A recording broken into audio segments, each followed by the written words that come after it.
What do you do if you knit a sweater and it doesn't fit you? Everyone's answer is going to be a little bit different. Perhaps you just squish that up in a ball, put it in the back of your wardrobe and forget that it ever existed. Or maybe it makes you think that sweater knitting's not for you and you just leave sweater knitting aside and move on to other forms of knitting, or maybe stop knitting. Or perhaps it spurs you on to get better at knitting sweaters and figure out how you can knit a really good sweater for you. Well, let's start with the first one. And if you have gone ahead and you've balled that sweater up and you've put it in the back of your wardrobe and you don't want to think about it, why don't you just pick up a little bit of courage, go in there, pull that sweater out, and let's try and go through a couple of tips that perhaps might make a sweater that you thought was unwearable a little bit more wearable, and something that you can actually get some use out of and enjoy putting on your body. So let's look at a couple of ways that you can rescue your sweater.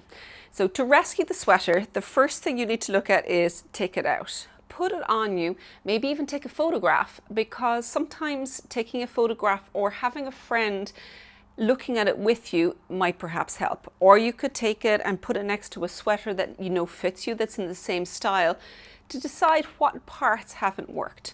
So the one spot I find that can make a big difference and has a significant knock-on effect is the neck.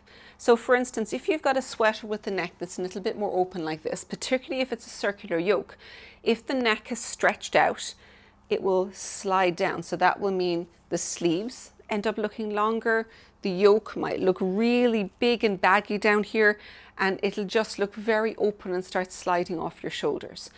So if that's the case, if you think it's starting with the neck, then tightening up the neck, whether it's getting a smaller needle size and putting a tighter edging. Maybe if it's just a little loose, it might be a matter of getting a crochet thread and doing a tight crochet at the top. But whatever you want to do, you want to pull it up and pull it in using one of those methods. So what that will do is it'll make the neck fit better. It'll pull everything else up. So sleeves that were too long might perhaps now be the right length. And the yoke, instead of finishing down here, might finish up here.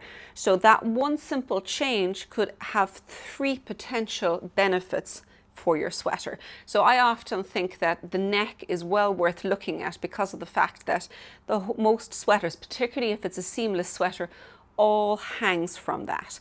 So that's the first one to look at. The next one might be perhaps the body's too long or the sleeves are too long, and they're usually pretty straightforward. If it's top down, it's just a matter of pulling the end out and pulling it back up. If it's bottom up, you can actually do something about it. You pick where you want it to be, you cut just 1/2 of one stitch, and then you can slowly unpick, put all of those live stitches on the needle, and knit down in the other direction.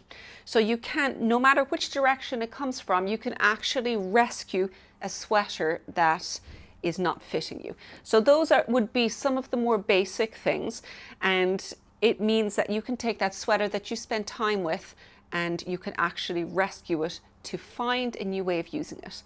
Now, maybe that is not what you want to do. Maybe you actually want to get better at it. So the next thing we're going to look at is how you can go ahead and become really good at knitting a sweater that fits you. So let's start with the basics. To begin with, if you want to get sweaters that fit you well, you first of all start by measuring yourself. Get a good sturdy measuring tape, if possible, having a friend that can help you. So that is always the place to start.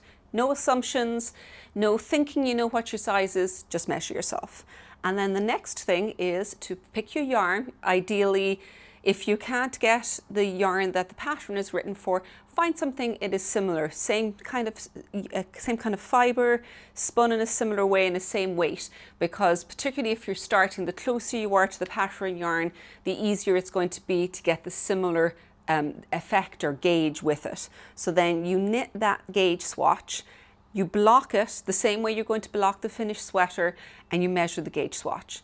And then you check, does that match the pattern gauge? And if it doesn't match, you need to go and figure out, is it too big? Is it too small? Do you need to change your needle size up or down? Or maybe even the material. Maybe you need to change from a wooden needle to a metal needle.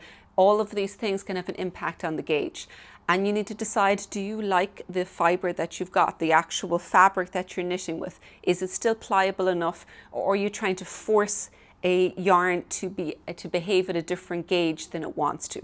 So all of those things will be the basics, and once you have those in place, you've got the gauge matched, you've got your body sizes. At that point you can go to the pattern and you just put them together. You figure out, how much ease do I want? And from that you can pick the pattern size that you want to knit. Now, of course, this is the basics, and none of us are going to fit exactly into the basics. Your gauge may not match, you may not like the fabric that you get from the gauge that you've got, or your body sizes may not match up with all of the dimensions on the schematic. And the question then becomes, what do you do when you've got to figure out those differences? And that is going to be when modifications of the pattern comes in. So every part of the sweater can be modified, right from the neck all the way down to the bottom of the body. It obviously does take a bit more attention to detail, and it takes time, and you need to really start thinking about your knitting, thinking about it fits, and about just the really small tweaks, because all of those small tweaks can make a very, very big difference. So if you want a little bit of help working through those, we have got some tools available for you. First one is going to be our Ask a Knitter playlist, where you can we've gone through different types of modification, discussing how you can actually make those changes and some of the differences that you might find that will have an impact on your sweater as you go through it. If you want to take it a step further, then we have a masterclass, a Fit Your Knit masterclass, that goes through different sweater types and goes into detail looking at modifications for each of those. Now, we're also introducing a sweater society that is going to be a year-long deep dive into knitting sweaters. And what this is going to do is, we're going to slowly, over 12 months, examine each different sweater type, modifications you can do for it, and then look through different patterns in those different sweater types so you can really see it in action.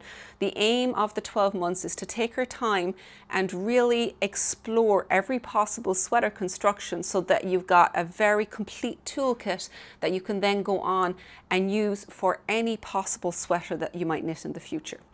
If you have got any question on knitting your sweater, then just pop it in the comments below. We'd love to help you out and get you help with knitting your perfect sweater.